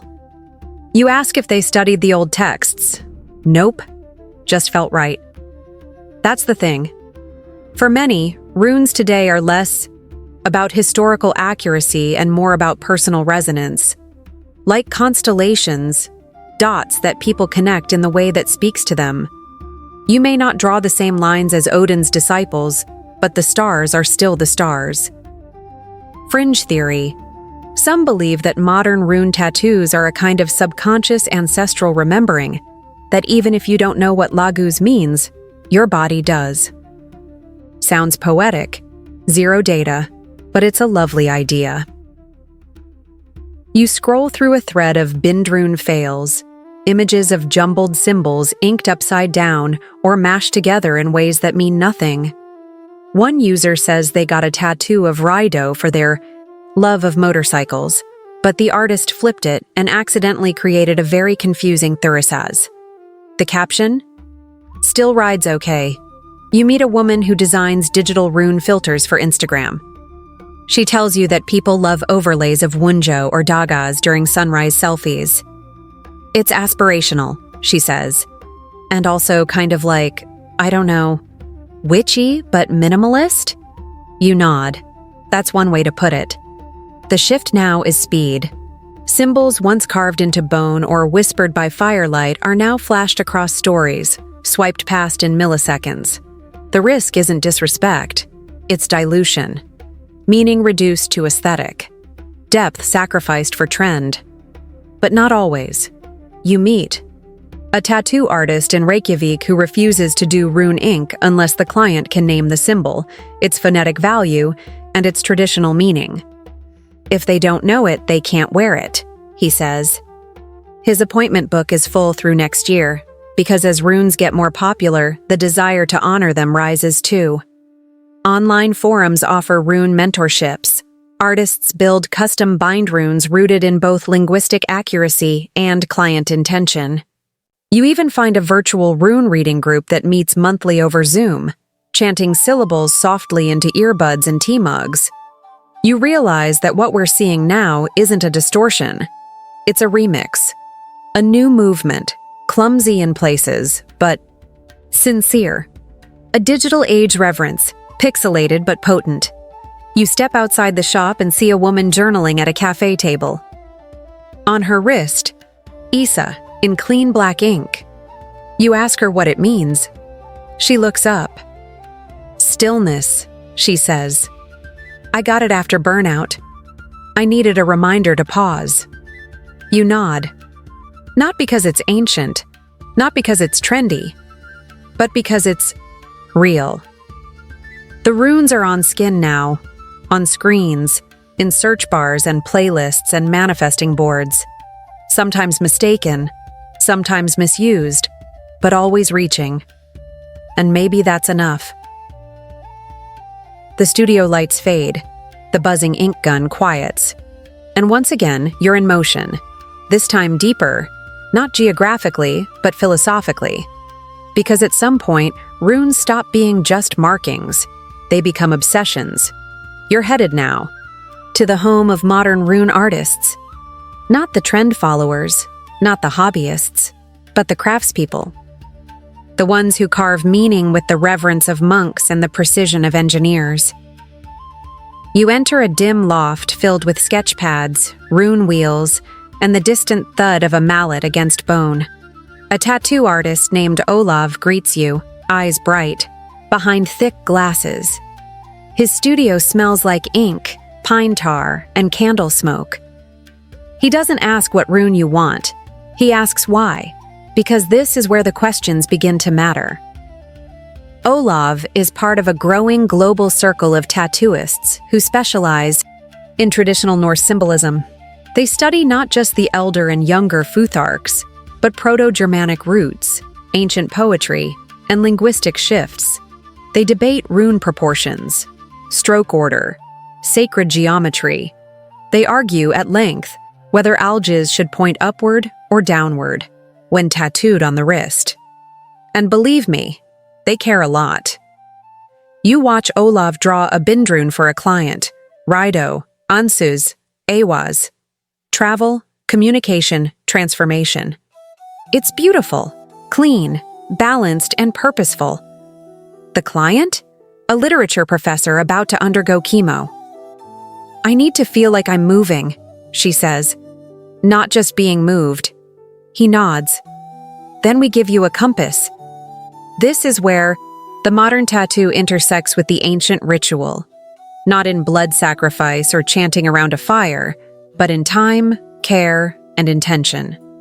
Every line is a question, every angle, a decision. These artists don't just ink runes, they build them. Some even craft their own needles, hand-forged using bone or bronze. Others grind charcoal for pigment, mixing it with water from springs or sea foam collected on the solstice. Fringe? Yes. But it's not about superstition, it's about connection. About making the process as sacred as the symbol. You visit a workshop in Berlin where tattooists gather once a year to study runestones, review etymological texts, and share insights. You expect academic stiffness. What you find is passion, laughter, and serious debates over the ethics of putting thurisaz on someone's lower back. One artist, Morgan, shows you his design journal, pages filled with experimental bind runes. Every one of these, he says, tells a different story. The question is whether anyone wants to live it. He tells you about the time a client wanted Othala, heritage, without knowing its appropriation history. Morgan explained the risks, the weight, the context. He chose something else, he says, not because he was scared, but because he respected the story more than the look. You sit in on a client session. A woman named Yara has come to honor her father's passing. She brings a poem, a locket, and a shaky idea of something with strength and peace. The artist gently walks her through options: Uruz for strength, Isa for stillness, Sowilo for clarity. They build a design together. She weeps quietly when she sees it sketched. This is the kind of work you rarely see on social media. It's not about going viral. It's about anchoring someone to something that matters. These rune artists become counselors, historians, sometimes even confessors. Historians still argue whether this kind of modern runic craftsmanship is spiritual art or cultural cosplay. But honestly, when you see the care, the research, the reverence, those debates start to feel irrelevant, because the truth is, no one owns the runes. But they do carry them. And how you carry something makes all the difference. In another corner of the world, in Kyoto of all places, you find a calligraphy artist named Takumi, who uses rune forms in his abstract ink pieces. He tells you through a translator, "They remind me of kanji, shape with energy, sound with silence." You marvel at a brushstroke version of ehwaz, so fluid it looks like it could gallop off the page. This is what it looks like when symbols migrate, when they travel from stone to skin to culture, and always they evolve. You return to Olav's studio, now quiet. He's working on a personal piece, his own bindrune. "This one's for death," he says without flinching. "Not because I want to die, because I want to live knowing it's coming." The rune? A fusion of Iwaz, Perthro, and Dagaz. Transformation. Fate. New dawn. He tattoos it on his chest. No mirror. No hesitation. You step outside under a moonlit sky, your fingers still tingling with graphite and echo. You look down at your own arm, still bare, still waiting, but not for much longer, because now you know. A rune isn't just chosen. It's built, lived, earned, and your story? It's almost ready to be carved. The moon is high now. You're somewhere in the space between myth and modernity, past and presence. And for the first time on this journey, you're not just observing, you're deciding. You sit at a small table, sketchpad in hand, a dozen runes scattered across the page. You've seen them etched into shields, whispered into water, inked in battle, misused in hate, reclaimed in healing. And now the question isn't what do they mean, but what do they mean to you? You start with Iwaz, the yew tree. Death, yes, but also endurance. A bridge between worlds. It's stood quietly in the background of this whole journey, hasn't it? Then Rido, the travel rune. Movement, direction, the willingness to go. The reminder that stillness isn't always safety. You draw them slowly, breathing between lines.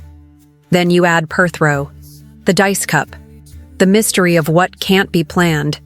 This is your story, and your skin is the next chapter. A tattoo artist across from you nods. No rush, no pressure. You don't have to be sure, he says, but you do have to be honest. You flash back to the warrior in the snow, having Tiwaz carved before battle. The vulva casting runes into water. The prisoner marking his body with dagas as a roadmap to freedom. The woman in the cafe who needed Issa to find rest. You understand something now. Tattooing a rune isn't a shortcut to strength or a trendy form of identity. It's a conversation. One that doesn't end when the ink dries. Historians still debate whether Vikings actually tattooed themselves. No definitive proof. No frozen warrior with perfectly preserved bind runes. But does it matter anymore? Because you are proof. You're the continuation of the story. You stand and walk toward the table. The artist prepares the tools. The machine buzzes softly. An echo of bone needle to skin. Ink mixed with spit and soot, now filtered through gloves and antiseptic. You rest your arm on the pad. Breathe in. Close your eyes and feel not just the pain, but the permanence, the connection, the ancestry, the mystery, the defiance, the softness. All of it. He begins. You don't flinch. The first line is Awaz. It settles like a pillar down. Your forearm, quiet and steady. You think of roots growing deeper with every year you survive something hard. The second is Rido, the path rune, the promise of forward, even when you're afraid. The third, Perthro, lands just above your wrist. A reminder that no matter how carefully you plan, life still surprises, still rolls its dice. It takes less than an hour. But you feel centuries humming beneath your skin. The artist wipes down your arm, nods, and says nothing. You don't need him to. You already know. Because now, it's yours. You walk home through quiet streets. Headphones in, hoodie up. A stranger, to anyone passing by. But not to yourself. You glance down at your arm. The ink's still red, still raised. But already it feels like it's always been there. Someone might ask you someday what they mean. You'll answer if you feel like it. Or maybe you won't, because some stories are spoken, some are written, and some, they're simply carried. The streetlights fade behind you as you head toward home, or whatever place feels most like it. The night is cool, quiet, humming with possibility. Your new tattoo tingles faintly under the wrap, a low whisper of heat and healing. You touch it through the sleeve, not to check it, but to remember. You've seen a lot by now. Runes carved into stone by firelight, etched into sword hilts before battle, whispered by seeresses in hidden caves, reborn in salons, warped in hatred, reclaimed in hope. You've watched them become tools, symbols, shields, scars, and prayers, and now you wear them. But this journey doesn't end with ink. it only deepens, because the truth is, no rune ever truly sits still. Every line, every curve, is alive, coiled like a spring, waiting. You felt it in the stories of the people you've met. The berserker whispering his fear into Burkano, the prisoner who carried daggers across years of walls, the artist in Berlin redrawing history one stroke at a time. They weren't just using runes, they were heard by them. You sit on your bed, lights dim, fans spinning with that soft, familiar hum. Your phone buzzes. A friend sent you a photo of their new tattoo, Sawilo, on their ribs. For energy, the caption reads, for the light I forgot I still had. You smile, because you get it now. Runes don't just connect you to the past. They connect you to people, to pain and resilience, to grief and rebirth. They are the shape of choice, the shape of what matters enough to wear, to endure, to share. You stretch out under the blanket, your mind already floating. The hum of the fan blends into memory, into soft footsteps on snow, into drum beats in dark forests and the scratch of charcoal on bone. You hear the sound of ink being tapped into flesh, the breath held just before the first stroke, and then slower, you hear the silence between. Because even in the quiet, runes speak. They say, you were here. You are still becoming. You carry the story forward. Now, let everything soften. The weight of your limbs, the space behind your eyes, the breath in your chest. You've walked through firelit halls and quiet monasteries. You've listened to rage, to grief, to joy stitched into skin. You've traced your fingers across cold stone and warm ink, felt the thrum of meaning and the ache of memory, and now you rest. Let your thoughts settle like snow, gently, slowly. Each breath is a soft footstep in fresh powder. No rush, no path, just stillness. Let the runes blur, not disappear but blur into comfort. Their edges less sharp now, their meanings not gone, just sleeping beside you, like old friends in the dark. You might not remember every shape, every sound, every story by morning. That's okay, because something stays. A hum beneath the surface, a whisper in the quiet, a sense of connection to people you've never met, to places you've never been, and to the parts of yourself you haven't yet named. So breathe. Let your shoulders sink. Let your jaw unclench. Let the silence stretch. Just long enough to feel safe inside it. There are no more battles tonight, no more symbols to chase, no more histories to carry, except the ones you choose. Just you. Just rest. Just breath and hum and quiet wonder. The story continues tomorrow, but for now, sleep softly, deeply, completely.